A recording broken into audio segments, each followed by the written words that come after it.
नमस्कार दोस्तों, स्वागत है आपका आपके अपने YouTube channel RBSC online classes में। तो बात करते हैं आज आपके विज्ञान का जो पेपर हुआ है उसके सॉल्यूशन की। तो सबसे पहले पूरे पेपर का सॉल्यूशन आपको मिलेगा यहाँ पे। तो सबसे पहले आपको ये एक रिक्वेस्ट है कि आपका पेपर कैसा हुआ हमें कमेंट बॉक्स में लिखकर ज़रूर बताएं। अगर अच्छा हुआ है या जैसा भी आपका पेपर हुआ है आप मुझे कमेंट बॉक्स में लिखकर ज़रूर बताएं, और साथ में ये भी बताएं कि आपको इस चैनल से विज्ञान के लिए कितनी आपकी हेल्प हुई है, वो भी आप ज़रूर लिखकर बताएं। तो सबसे पहले तो आपको जैसे महत्वपूर्ण प्रश्न दिए थे उसमें से काफ़ी प्रश्न आपको पेपर में देखने को मिले, तो ये भी एक अच्छी बात थी कि आपने जो महत्वपूर्ण प्रश्न मांगे थे उनमें से काफ़ी प्रश्न आपके पेपर में आए हैं। तो अगर आपने जो पहले पढ़ाई नहीं की थी, अगर महत्वपूर्ण प्रश्न पढ़ के गए हैं तो भी आप 80 में से 50 से ऊपर नंबर प्राप्त कर सकते थे।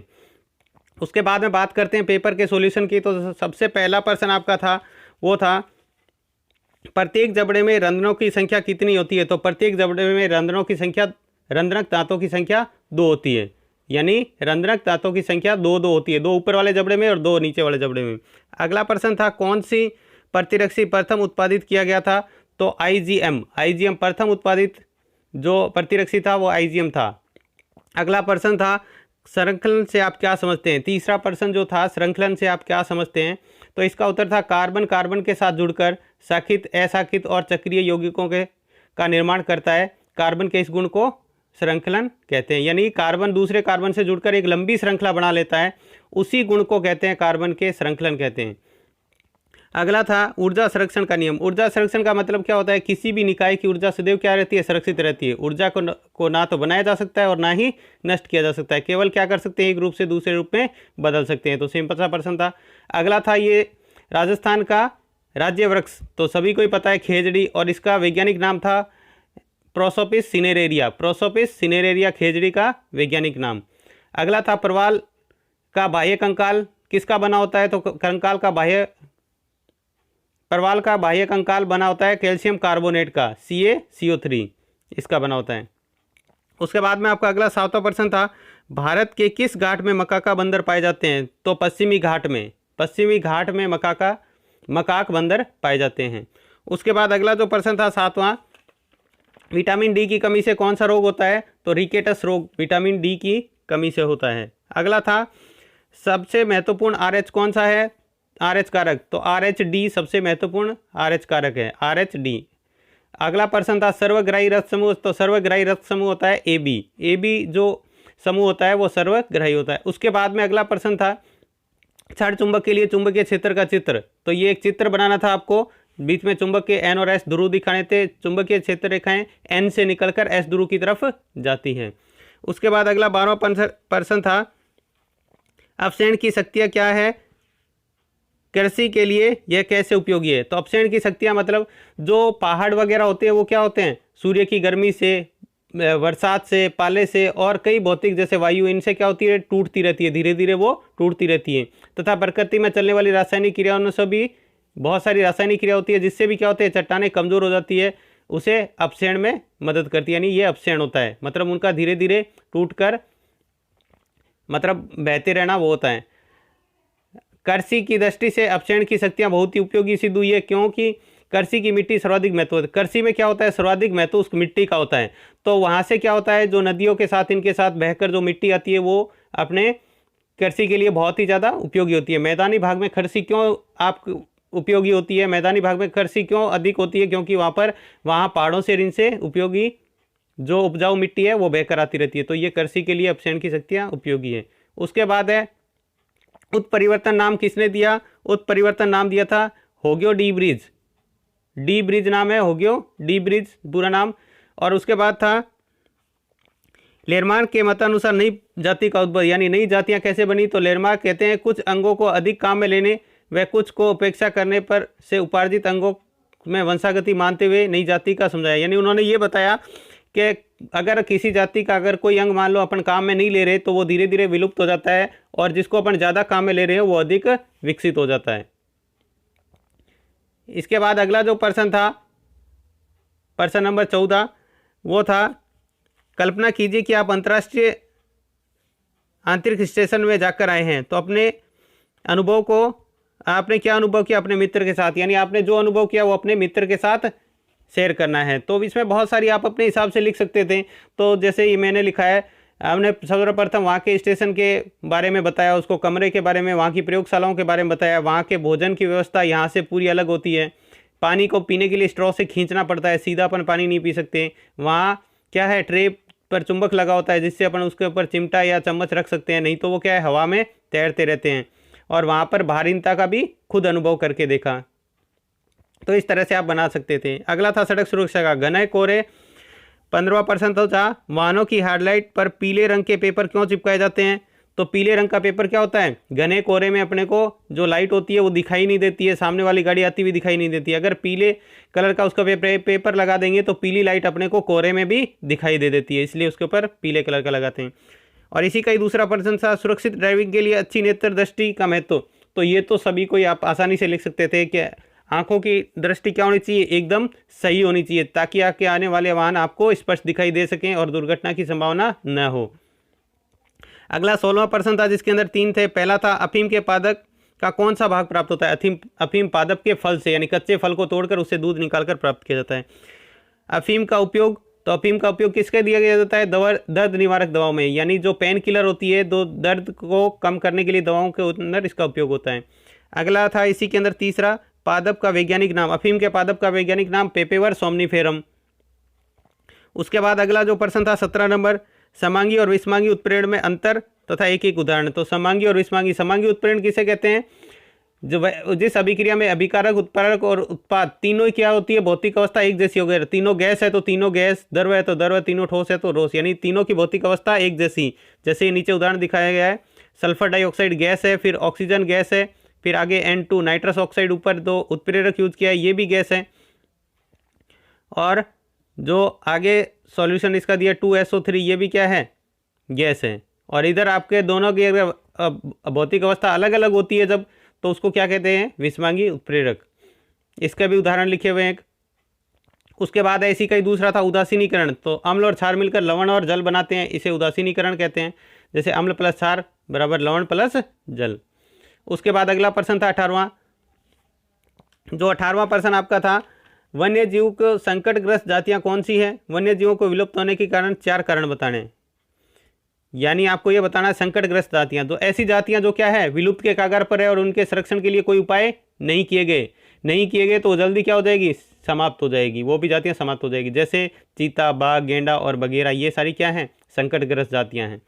आगे है वन्य जीवों को विलुप्त होने के कारण। वन्य जीव कैसे विलुप्त हो रहे हैं, इसके 4 कारण। एक तो वन्य जीवों का अवैध शिकार करना, दूसरा है प्राकृतिक आवासों का नष्ट करना। जैसे जैसे जनसंख्या बढ़ रही है, जंगल को और इनको काट देते हैं तो उनकी क्या हो जाती है, प्राकृतिक आवास नष्ट हो जाते हैं। एक पर्यावरण प्रदूषण, और अगला है प्राकृतिक आपदा, जैसे ज्वालामुखी, भूकंप, सुनामी आदि ये होते हैं। उसके बाद 19वां प्रश्न था आपका, रमन प्रभाव किसे कहते हैं, इसका नाम बताना था। तो रमन ने क्या किया था, रमन प्रभाव, जो सीवी रमन ने जो प्रभाव दिया था उनको रमन प्रभाव कहते हैं। इनके अनुसार जब प्रकाश द्रव्य माध्यम से गुजरता है तो पदार्थ व द्रव्य के अंत्यक्रिया होती है, जिसे प्रकीर्णन कहते हैं। इसके बाद विज्ञान दिवस कब मनाया जाता है, आपको पता ही होगा, 28 फरवरी को विज्ञान दिवस मनाते हैं। और हमारे देश में पहला परमाणु बिजली घर कहाँ पर स्थापित किया गया था, तारापुरा में। उसके बाद 20वां प्रश्न था जिसके अंदर आपको IUPAC नाम बताने थे। तो IUPAC बिल्कुल सिंपल सा था, जो अपने उदाहरण दे रखे थे उन्हीं में से ही है ये। तो पहले का था 2 क्लोरो 3 फ्लोरो ब्यूटेन, 2 क्लोरो 3 फ्लोरो और ब्यूटेन। और दूसरा जो था उसका नाम था 1 प्रोपीन। उसके बाद था नाइलॉन में 1 लाख इकाइयाँ। नाइलॉन किन किससे मिलकर बनता है, एडिपिक अम्ल और हेक्सामेथिलीन डाइअमीन। एडिपिक अम्ल और हेक्सामेथिलीन डाइअमीन दोनों थे। उसके बाद आपका 21वां जो प्रश्न था, कृषि अपशिष्ट किसे कहते हैं, इसके निस्तारण के कोई उपाय।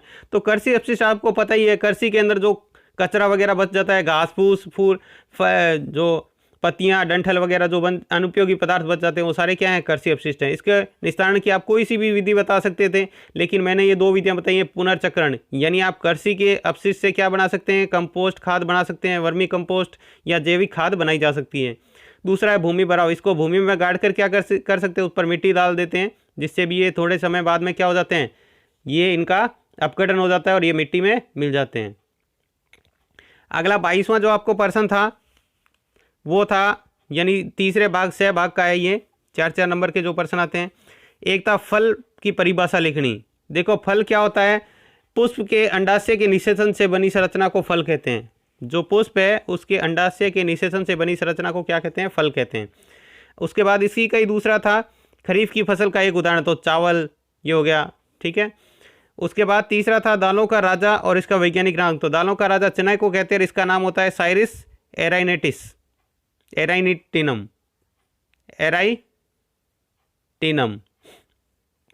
उसके बाद अगला था जो इसी का ही चौथा, अपमार्जक का कार्य और करने वाले एक कीट का नाम। अपमार्जक यानी जो क्या करते हैं, अपघटित पदार्थ का अपघटन करके मिट्टी में मिला देते हैं। यानी जो दीमक क्या करती है आपको पता है, मिट्टी में वापस मिलाने का कार्य करती है। उसके बाद 23वां प्रश्न था संकर पूर्वज संकरण तथा परीक्षण संकरण का सह उदाहरण। तो संकर पूर्वज संकरण किसे कहते हैं? जब F1 पीढ़ी के पौधे का संकरण किसी एक जनक के साथ कराया जाता है तो उसे संकर पूर्वज संकरण कहते हैं। ये एक उदाहरण दिखा रखा है इसका। उसके बाद में इसी का ही था परीक्षण संकरण किसे कहते हैं? जब F1 पीढ़ी का संकरण अप्रभावी जनक के साथ करवाया जाता है। ऊपर वाले में तो किसी एक के साथ करवा सकते हैं, चाहे वो प्रभावी हो चाहे अप्रभावी, जबकि परीक्षण संकरण में अप्रभावी के साथ करवाया जाता है, तो इसे कहते हैं परीक्षण संकरण। इसी का भी उदाहरण दिखा रखा है आपको। उदाहरण दोनों के पूछे थे तो दोनों के उदाहरण लिखे हुए। प्रश्न नंबर 24 नंबर था जो था विरंजक चूर्ण का रासायनिक नाम और सूत्र। रासायनिक नाम होता है कैल्शियम ऑक्सीक्लोराइड। कैल्शियम ऑक्सीक्लोराइड विरंजक चूर्ण का रासायनिक नाम होता है और इसका सूत्र होता है CaOCl2। उसके अब अरेनियस के अम्ल और क्षार की अरेनियस अवधारणा। अरेनियस के अनुसार अम्ल और क्षार की परिभाषा, अरेनियस यानी वे पदार्थ तो जलीय विलयन में H+ आयन देते हैं, वो क्या कहलाते हैं? अम्ल कहलाते हैं। जैसे HCl हो गया, HNO3 हो गया, H2SO4 हो गया। उसके बाद क्षार, वे पदार्थ तो जलीय विलयन में जो OH- आयन देते हैं वो क्या कहलाते हैं? क्षार कहलाते हैं। जैसे NOH, KOH, CaO2, CaOH2 ये हो गए। उसके बाद इसी का ही था धातु के अम्ल के साथ होने वाली अभिक्रिया का नामांकित चित्र। तो ये आपको चित्र बता रखा है जिसके अंदर एक परख नली है जिसके अंदर अपने सॉल्यूशन डाल रखा है, H2SO4 और जिंक के दाने डाल रखे हैं और उधर साबुन का पानी डाल रखा है जिससे उसके अंदर बुलबुले उठ रहे हैं और बुलबुलों को मोमबत्ती के पास ले जाने पर चट चट की आवाज़ आती है। तो ये क्या हो गया? इसका चित्र हो गया। नीचे इसकी अभिक्रिया भी लिखी है। अगला जो 25वां प्रश्न था वो आपके उदाहरण था और 25वां जो कल अपने पाठ किया था उसी में से ही जो कल पिछले वीडियो दोनों डाले थे 10वें और 11वें पाठ में से उन्हीं में से न्यूमेरिकल आया है, बस आपको संख्या चेंज कर दी। तो विभवांतर दिया हुआ था, विद्युत धारा दी हुई थी, प्रतिरोध और शक्ति ज्ञात करनी थी। तो प्रतिरोध ओम के नियम से R बराबर क्या होता है? V/I। तो इससे 220/0 तो 440 ओम और शक्ति का बराबर होता है P बराबर I² R। तो इससे निकाला तो 110 वॉट। ये इसका सिंपल सा सॉल्यूशन था और आपको ये 4 नंबर का दिया था। देखो कितना छोटा सा सवाल था, 4 नंबर का। उसके बाद 26वें में से भी आपको जो सवाल करवाया था उसी से ही बिल्कुल रिलेटेड द्रव्यमान दिया हुआ है, प्रारंभिक वेग और अंतिम वेग दे रखा है और कार्य ज्ञात किया है। तो इसमें सूत्र कौन सा लगेंगे? W बराबर 1/2 mv² - u²। तो इसका मान रख के यहाँ पे स्क्वायर करके इसको हल किया तो कार्य आ गया 1500 जूल। कार्य का मात्रक जूल होता है तो जूल लगाना था। उसके बाद आपको पूछा था बे भाग में इसी का ही दूसरा प्रश्न था जिसके अंदर आपको पूछ रखा था कार्य दिया हुआ था और विस्थापन दिया हुआ था, आपको बल ज्ञात करना था। ठीक है, तो कार्य बराबर क्या होता है? बल इंटू विस्थापन। तो कार्य बराबर रखा हुआ था, बल का ज्ञात करना था और विस्थापन 10 दे रखा था। तो जिससे अपन इसको हल करके इसका आंसर निकाल लिया। तो F बराबर कितना है? 20 और बल का मात्रक होता है न्यूटन, तो 20 न्यूटन आ गया। उसके बाद आपको 27वां प्रश्न था पारिस्थितिक तंत्र विविधता से आप क्या अभिप्राय है? जैव विविधता में पर्यावरण महत्व को भूमिका, यानी पारिस्थितिक तंत्र विविधता। तो देखो अपने पृथ्वी पर बहुत सारे तरह के अलग अलग जैव विविधताएं पारिस्थितिक तंत्र पाए जाते हैं, जैसे घास के मैदान, मरुस्थल, पहाड़, मैदान, बहुत सारे ऐसे ऐसे पारिस्थितिक तंत्र पाए जाते हैं।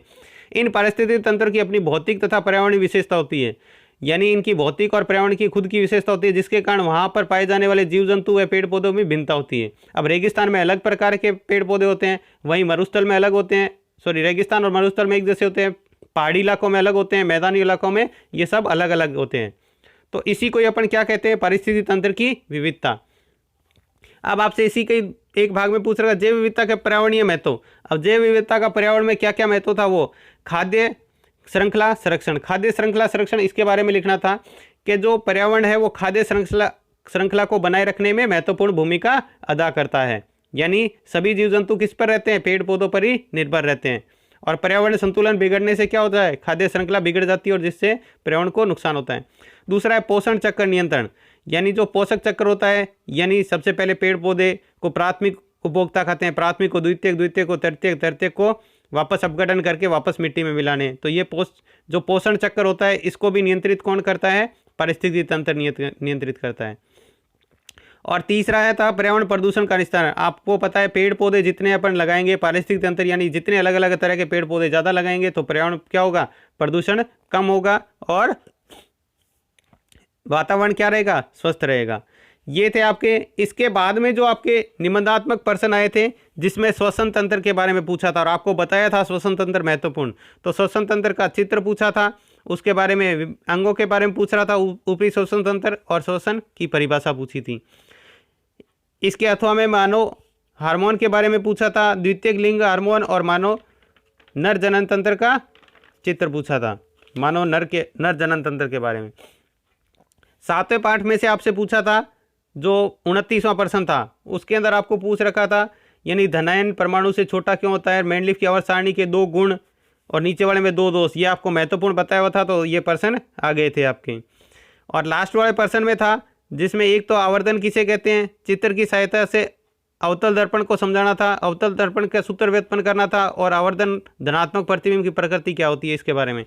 लेकिन इसके नीचे वाला जो प्रश्न था आपको महत्वपूर्ण बताया था, पूरा का पूरा प्रश्न वही आया था। देखो, पूर्ण आंतरिक परावर्तन, ठीक है, उसके बाद मानव नेत्र का चित्र बनाना था और इसके 2 भागों को बताना था, कोई भी 2 भाग।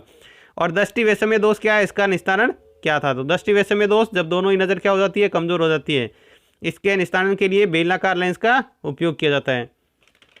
तो ये था आपके विज्ञान के पेपर का पूरा सॉल्यूशन। देखो, बनाने में जैसा आपका पेपर दिया है वैसे ही मैंने अभी खुद लिख के आपके क्वेश्चन किए हैं, तो प्लीज़ इसके लिए 1 लाइक तो बनता है। तो वीडियो को लाइक ज़रूर कीजिएगा। आपको सॉल्यूशन कैसा लगा हमें कमेंट बॉक्स में लिख कर बताइएगा और ये ज़रूर बताइएगा कि आपका पेपर कैसा हुआ। तो आज की क्लास में बस इतना ही, थोड़ी मेहनत लगी है तो प्लीज़ लाइक करें इसको। तो आज की क्लास में बस इतना ही। क्लास आपको कैसी लगी हमें कमेंट बॉक्स में लिखकर ज़रूर बताएं। धन्यवाद।